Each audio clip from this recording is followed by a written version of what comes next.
What is up, everybody? Welcome back to another episode of the Cousin Cecil Show. I am your host, Mike Fowler, a.k.a. Cousin Cecil. How are you? How was your week? I'm assuming you had a better week than me, and in a way that just more saying it, it was a rough week for my house.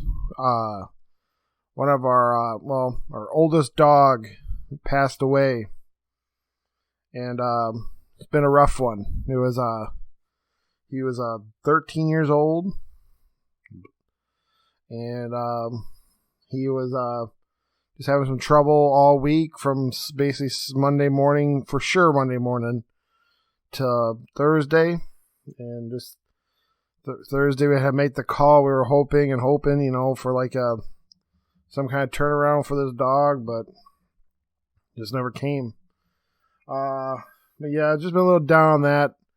Of course, the dog had a good life. You know what I mean? Just like saying like all that, and like thinking about that. Now he's not in no pain or nothing. But it had a little bit in the house. I'm kind of thinking about, if the oldest is okay. If, Josh is basically had that dog since he was born. That idea that I've known. I've only known the dog for about half, you know what I'm saying? But the idea of just thinking about like that, and we have another dog that's like 5-ish, and he's been handling it, but obviously, like that weird feeling of like, man, your dog probably knows about that other dog is gone and has to recollect all that thoughts and stuff. And it was rough, and also like it was my first animal that I, as an adult or the one with the responsibility, had to deal with. In the idea of like even making the decision, or even like making the decision, because I get dark humor where the damn dog had to think about passing away when there was like the Snowgeddon, or the big snowstorm that affected a lot of the U.S. in spots. So I'm in Michigan, of course. So we're getting like 1.5 feet of snow. And then if you wanted to, then I had to bury him. That's even more farther down. And like just funny. So we had to make the call. We actually cremated him. But it's just all been like that. It was a crazy moment. A little hard. It's still hard, but the idea that it's healing in the sense of he's not forgotten, of course, but just it's the shock of being him, of having the dog gone is kind of gone now. But yeah, his name was Buddy.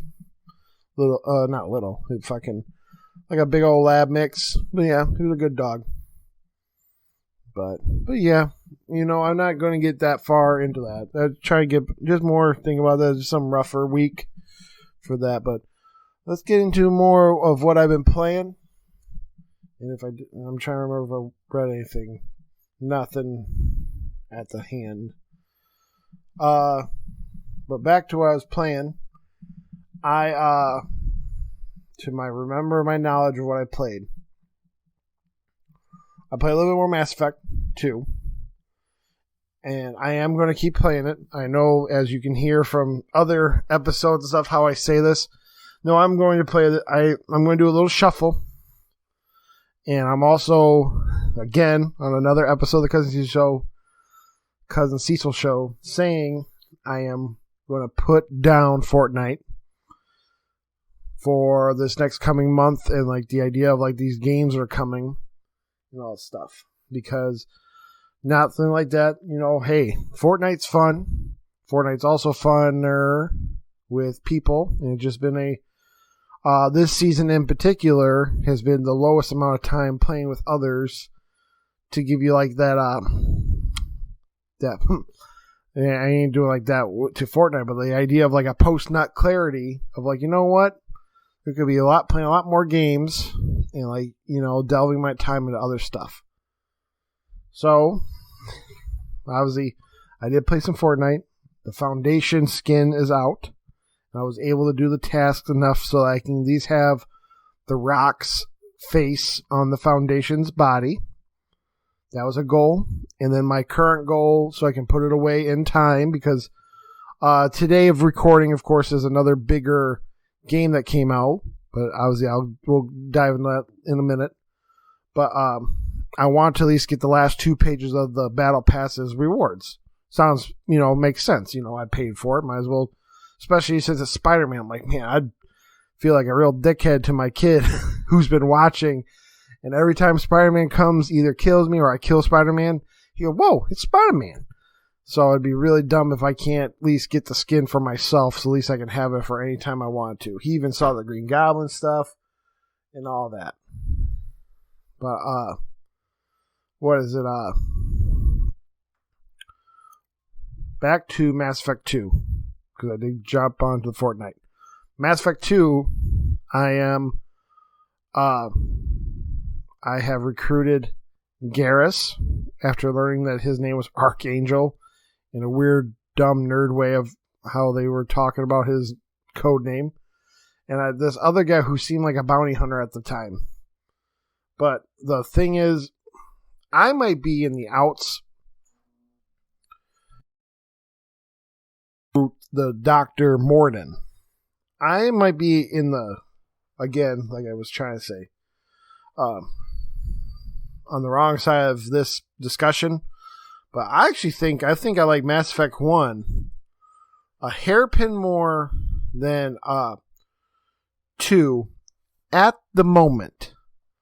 I'm not going to say the story isn't better, but the little things that Mass Effect 2 did probably to help maybe action more oriented, maybe a little more faster pace. Feels like a little back steps to what the game could be. Also, like, for anybody who's listening, I'm also having my character auto level because I just didn't want to deal with, the game is very, the weapons are how I word it, they're fine. So I feel like I'm not really scurrying through the features, the feats of my Shepherd, and I just kind of play till things pop open. So hey, now instead of pull, you can throw. Hey, who's that? Not Ashley, Miranda. I think it's Miranda, the Australian sounding lady. She can now warp as well as sing, all that bullshit. Oh, that's fine. I don't really look for it because what I'm trying to get to is Mass Effect 2 does this weird thing. Like after you finish a story mission thing, it does this weird loading screen style of here's the results of your thing. Here's how much XP you got. Here's this. But there's nothing to play with on there for me as an auto-leveled character. So I'm just like, oh, and then you take me back to the ship. But I also can finish. I have more things to do on that said planet. So it's just more like, why are you making me reload the planet and all that stuff again? That part feels like a backstep. Now, is that fair for me to say that about the game while I'm still in the really early stages? I don't have my whole team. I'm just understanding, just playing around. Yes and no. I understand. But, it's just, it felt a little bit of I'm at a plateau of it, of how I felt compared to, 1. I will continue. It's not that hard to continue, and I especially will do it, especially within the next couple of weeks before Horizon Forbidden West comes out. But the other game I'm setting up to remove from Fortnite, because that's the thing. Fortnite, as I saw on my PlayStation wrap-up, I put so many hours this year into Fortnite that all that time, if I can figure out how to manage it better, which, of course, I'm talking out my ass right now, because I know damn well I'll be on it again, jumping out of the battle bus and all that shit. But even if I cut that time in half, I could probably at least push out even more games on the side and all that stuff. Maybe even do like, hopefully they fix the. I think also this season of Fortnite, that's how bad I'm addicted to it. I'm talking about when I was still talking about Mass Effect. Now this is the second time I did that. But I feel this season's leveling system is way more tougher to just kind of grind through it compared to other seasons. But I digress. But Mass Effect, I'm going to keep continuing it. And then the other one is I'm getting ready for the new Destiny DLC, The Witch Queen. And I kind of I bought it. So I'm pre-ordered. I'm ready to go. And I also picked up the Bungie's 30th anniversary pack. And it's again, hey, Destiny, and also with the news this week, it feels like a nice old glove. Feels just right. And the Bungie pack also gave me a new play game, a game that's in the game. Tongue tied. What's that called? I have a new thing I can do in the game that deals and focuses around Xur. And also buying the 30 pack, the 30th anniversary pack gives you access to regain the Gallhorn in the game. So everyone's favorite rocket launcher is back. And I ain't gonna lie, before even this week's news, I knew I was gonna buy Destiny Witch Queen. But it looks good, and it always looks good. So obviously just more the idea of getting focused, and maybe even like, I need to find maybe even like, I don't want no hardcore clan, but I want find a clan for Destiny 2 that is interested in playing it, but not diehards. I want like, hey, next Tuesday, or hey, next Wednesday, which I think Wednesdays are still the brand new wipe day. So hey, top of the week, does anybody want to do a raid? It's going to be at X time. Sign in, be there, be square. Blah blah blah. Hey, does anybody? Because like I don't care about playing. I love to play the Trials of Osiris, which are on the weekends, so that's different. But the idea of, hey, who wants to do some of the best gameplay in the past 6 years? Destiny raids with a proper team, or at least the idea that you're properly playing the raid, is some of the best gaming in the past, I'll even say decade. I'm just putting that there on paper. So I am prepared for the next one, and I'm also but yeah, I've been playing Destiny 2 a little bit. He said he'll change. And with the new guy getting the checks, maybe he will change a little bit. Who knows? But yeah, that's me of what I've been playing. Didn't do that much reading. I did, what did I get? Is it up here?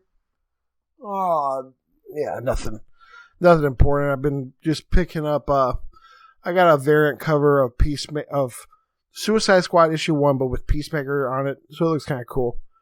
And that show is a little over the top, and I honestly, how do I word it?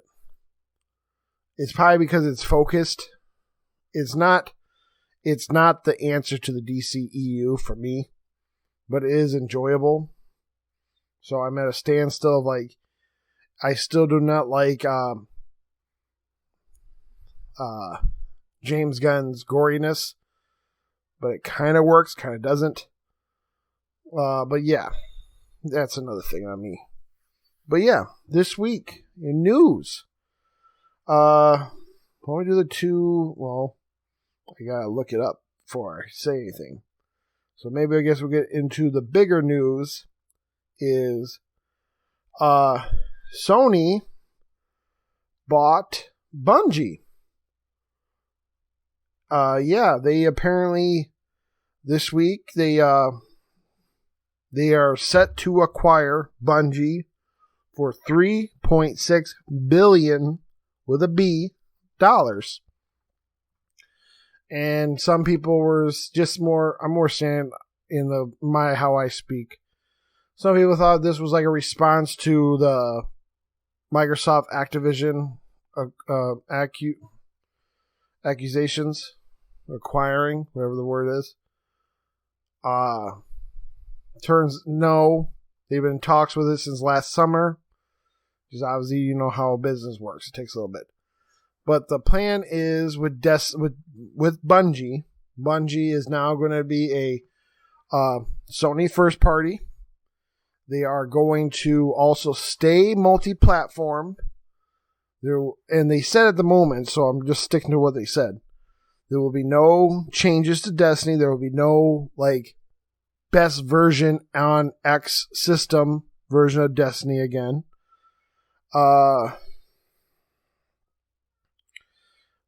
then they just planning on what they say is their focus of Bungie is they are really interested in Bungie's system of using for games as a service formula for the idea of for more PlayStation games. They have Jim Ryan came out and also said they are interested into almost 10 more games as a service games in the works in their head. He also said this ain't the last acquisition for PlayStation this year, so we got more time on our hands to see what else is being possibly consolidated into PlayStation. But my personal opinion, and I don't want to sound like a hypocrite, this feels better than buying a whole publisher. It's interesting that we are now if you told me, let's say you told me on the edge of PS4 and PS5 was on the horizon. Hey, Sony is going to buy Bungie.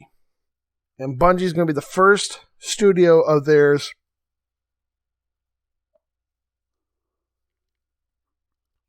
that stays multi-platform.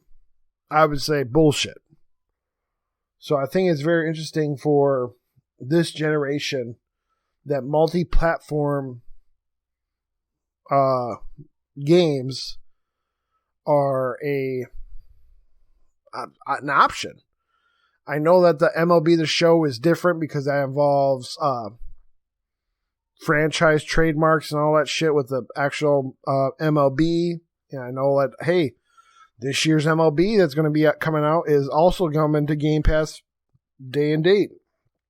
Again, touching base with that before we get more into Bungie, that is also another kick in the nuts to older PlayStation fans that has not been one but two of this brand new game generation to see a staple of Sony be on Xbox for free. But at the same time, I'm just saying it, besides headlines, after that first it felt like almost that day of that news of, whenever that launch of last year's The Show, I don't even remember seeing anybody on the Xbox side even show a screenshot of them playing the show on Game Pass. They just like knowing it was under their belt. So, I digress on that. But with the Bungie news, $3.6 billion. There are articles trying to say they overpaid. It kind of goes in that same discussion as Xbox. They probably paid a little overprice, which Microsoft did for Activision as well. Just obviously keep, and then I think the little bit of extra money is what I've been hearing is they're trying their best to make sure leaders of Bungie stay while they're just stay in house. Don't try to spray her off after the buying to Sony. I am interested in seeing if Bungie on the third, technically fourth, but the fourth or third, however you want to look at it, mother studio or mother company owning you, are they going to sit there and be nice compared to the previous ones? Bungie's old history shows they've tried to stay in bed with Apple. They cried. They got out of it. Microsoft, obviously, that's the real number start where I'm trying to get to. But Microsoft obviously owned Bungie prior. Bungie cried about doing Halo till Kingdom Come, which, hey, matters on how you look at it. But, hey, it sounds like to me in my head, they've been running Destiny longer than Halo now in years. I could be wrong on that, but it feels to me that Halo 1 through 3 and even to Reach was X amount of years, and I feel Destiny and Destiny 2 are either they're either tied right now, or they're already past how much time they've been in control of Halo. So that idea of they were complaining prior. And then Bungie got in bed with Activision, and then that started kind of like the whole exclusive maps, blah, blah, blah. But hey, that's how business works. And they cried because they didn't want to be under the wings of Activision, and they got out of it. And they were able to keep the franchise as well, which is very rare. But Bungie cried to get to where they are now. Now we're in, like I said, either you want to look at it as the third or the fourth parent company coming to swoop Bungie off their feet. And now they're saying they were going to play nice. I think it's easy. I think because I do respect Bungie in the sense of they stuck to their ground. I bet money if PlayStation really was pushing, they're like, hey, can you just do it for us? Obviously, probably to make the $3.6 billion, you probably need to be multi-platform to get the fastest revenue back to cover it. There's also been in the winds that Bungie has another game kind of in the pipeline, not almost ready, but on its way to be probably getting to the alpha beta segments of thing. I believe it's another service game like Destiny, but obviously probably different, I hope. And then what really actually intrigues me is Bungie apparently has 700 employees. Okay, this is the biggest studio Sony has ever owned in, I think, worker count. And they basically, no matter how you look at it, they just acquired the best studio to ever make a console shooter settings. If you understand, without Halo on the Xbox, console shooters would not be the same without it. So the idea I'm trying to get to is Bungie's so big, and you could have, and then studios can break off and stuff. Having that knowledge of shooters could help benefit PlayStation's first party, i.e. Killzone, in my opinion, because SOCOM's on a different thing. That's a third person. But, what is it? I just think, having them be there to help benefit, hey, PlayStation wants to do another first-person shooter again. And then I also looked up real quick. Jim Ryan also replied like a give and take. What I'm trying to say, acquiring Bungie is going to help accelerate PlayStation's aggressive roadmap of those said service games. I said they're really trying to think about doing down the road, because obviously, there's more workers there, blah blah blah. And then another thing that is not rumored. He said, if we get Bungie, we could probably get them into TV and films faster. And also they said we've also had great relationships with Bungie. And obviously, as you see with the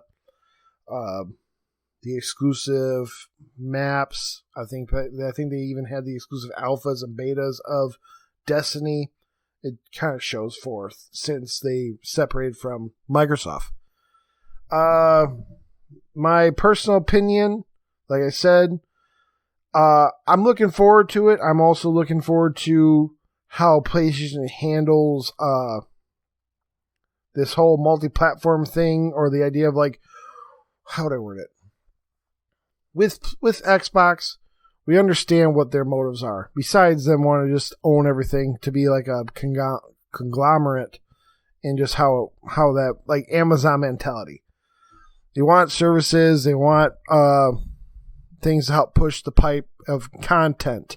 Not saying it's going to be good content or even bad content, but the idea of having games coming down the pipe on a regular basis, because Activision, that's what they do. They just know how to do it too. I am interested in PlayStation's motive of like, is Bungie really here's the piece we need so we can push out 10 service games way faster and whatnot. So, hey, that was like the big news of this week.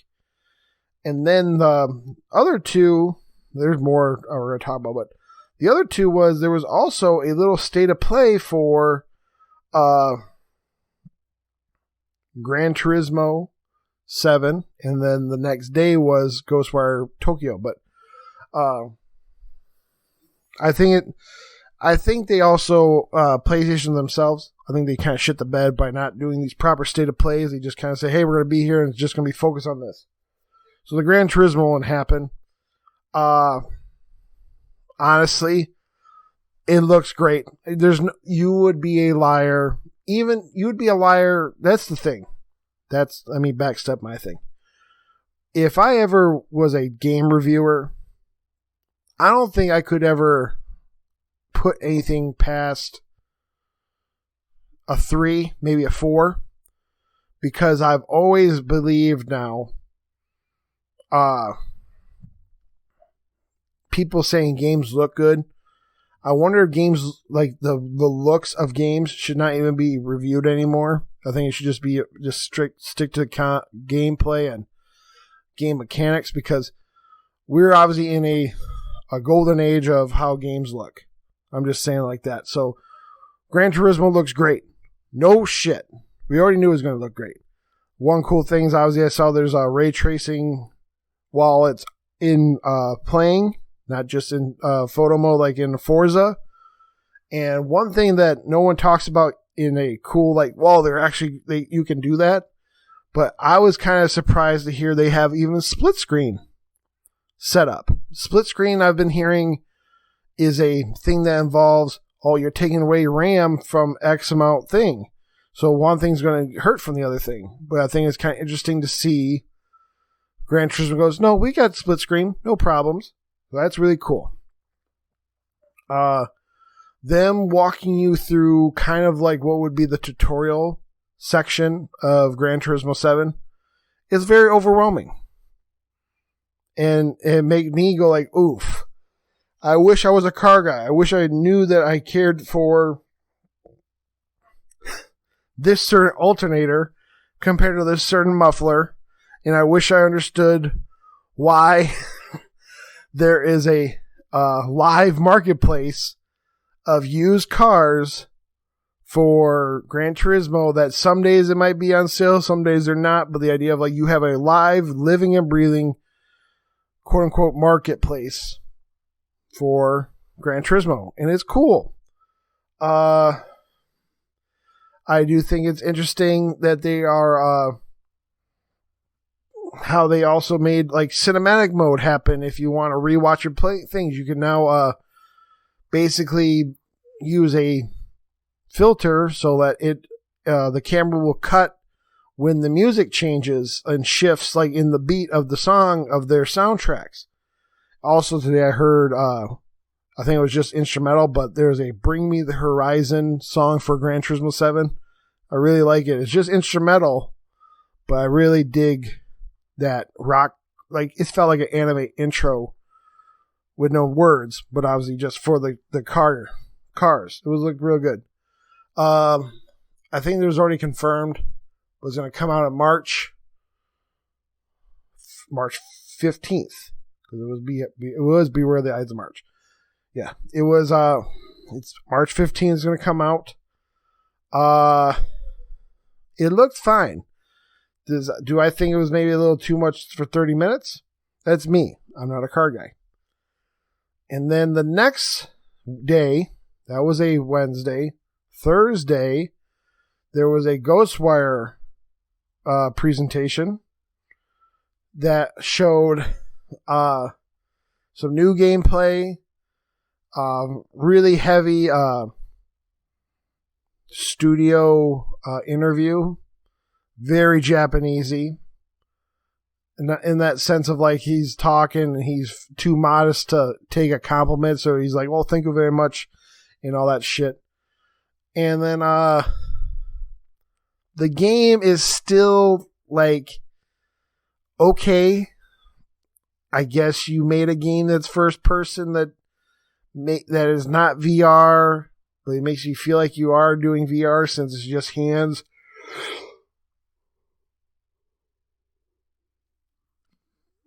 Making gang signs and causing Doctor Strange magic to come out. Cool. We got a hairpin of the story involves some great thing happened with a squad of ghosts, and you should have died, but obviously you're trying to find out why you didn't die / why you have all these powers, blah, blah, blah. Did they even... I think they set a name, because now it's on pre-order. Like, yep, set up the pre-order. It's on this day. I'm probably going to say it's in March as well. It has to be. I'm just not sure 100% when it is. That state of play did not sell me in the game. I'm interested in it, but also... I am not a full-blown Tango Studios guy.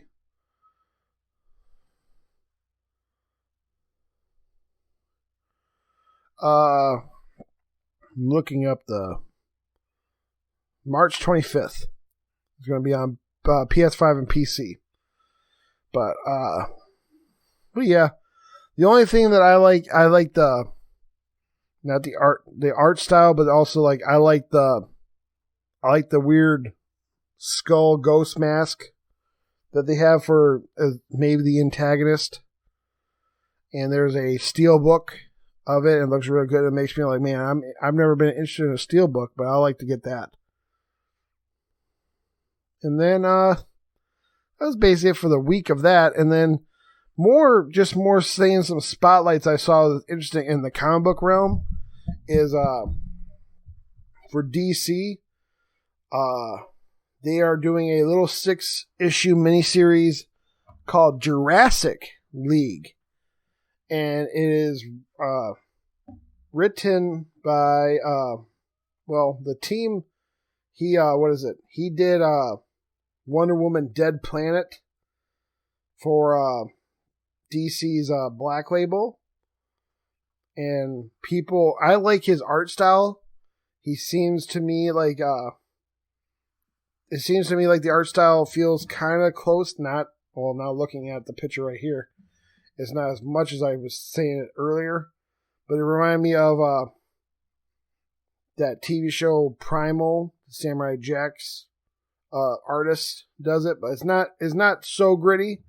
But the guy who's writing is Daniel Warren Johnson. He is doing he did also a very hit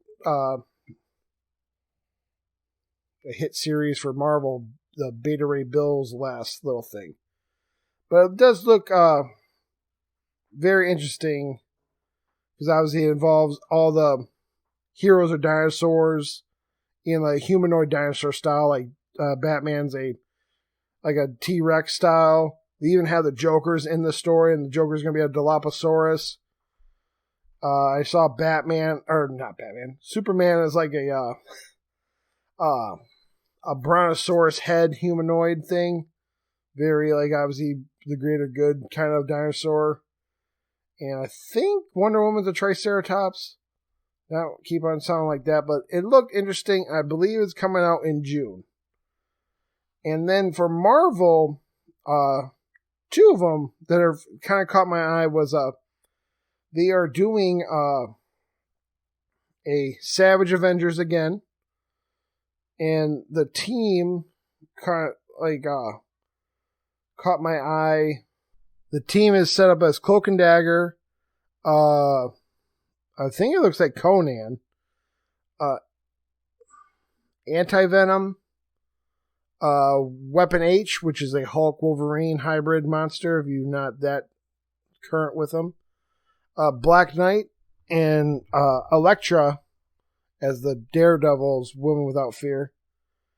And then another one that kind of caught my eye was, which I'm lost, not lost like that, but I can't find the post I saw, but there is a new Avenger, or new Fantastic Four, not new Avengers, new Fantastic Four setup, and it looks like an interesting team. I believe, to my knowledge, like I said, I can't find the goddamn post. Spider-Man, and there's like two things in the team. It looks very interesting. They're kind of starting off some fresh stuff coming up in the springtime. And one more that I actually do have the picture for, which I don't understand why they're doing it, but they already kind of announced their summer event for Marvel's comics, which will be called Judgment Day.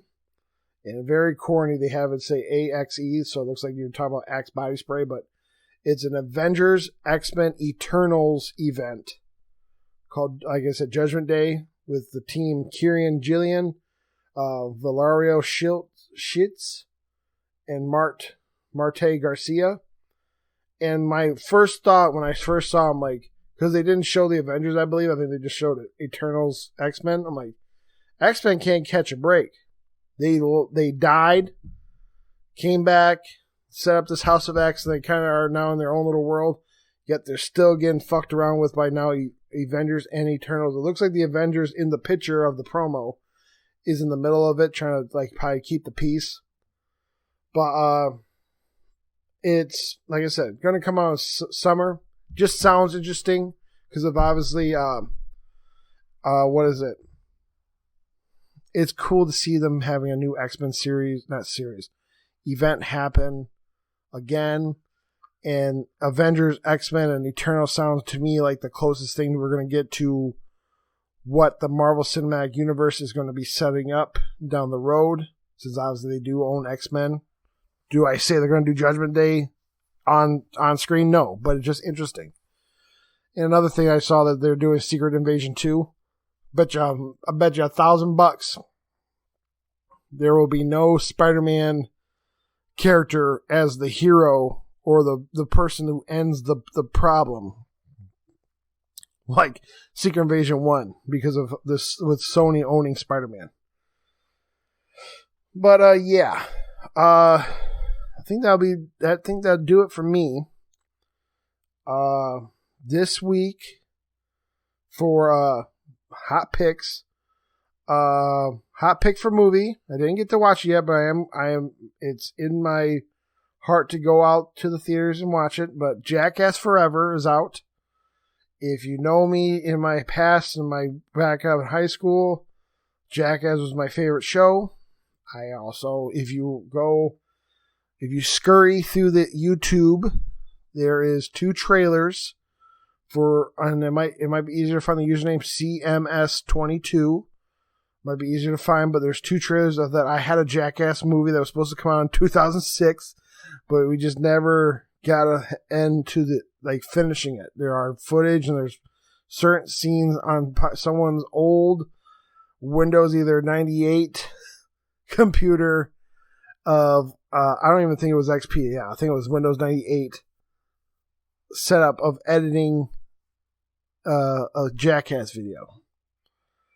For music, I gotta look at it real quick. It's Scared Money by YG featuring J. Cole. I got J. Cole doing a back-to-back features I got on the hot picks. And Moneybagg Yo. Again, Scared Money. And then for comics, alright, I got my list up. Anything from Aftershock? Aftershock has Land of the Living Gods, number 1. Let's go down. Anything from Behemoth? Nothing, number 1s. Anything from, what is it? Boom. Do I see any number 1s?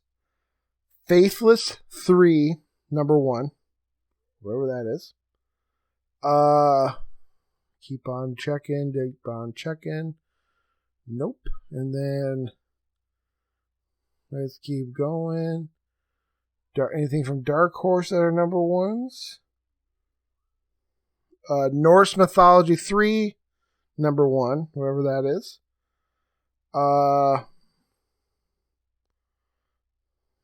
Where are you? Batman. Nope.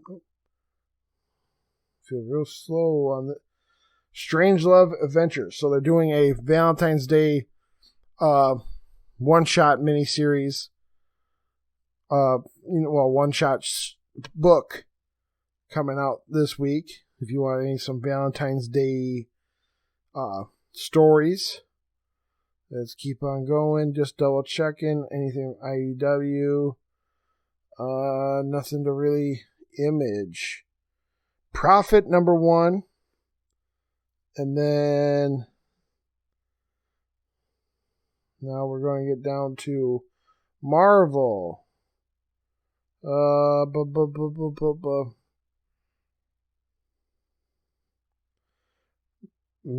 Maestro's, I have a problem with that Hulk's name.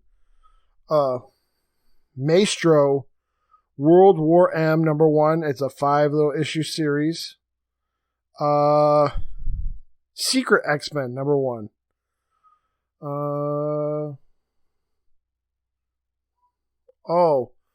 If you want, this is not number 1, but Darth Vader, number 20, is going to have a 50th anniversary cover for Lucasfilms. So I'm just saying, as a collector's item, might be good to look into that. And then let's keep it going. Now we're going into Scout. Cult of Icarus, number 1. I have it. I actually could read that right now. I just haven't had time to. Anything from Source Point.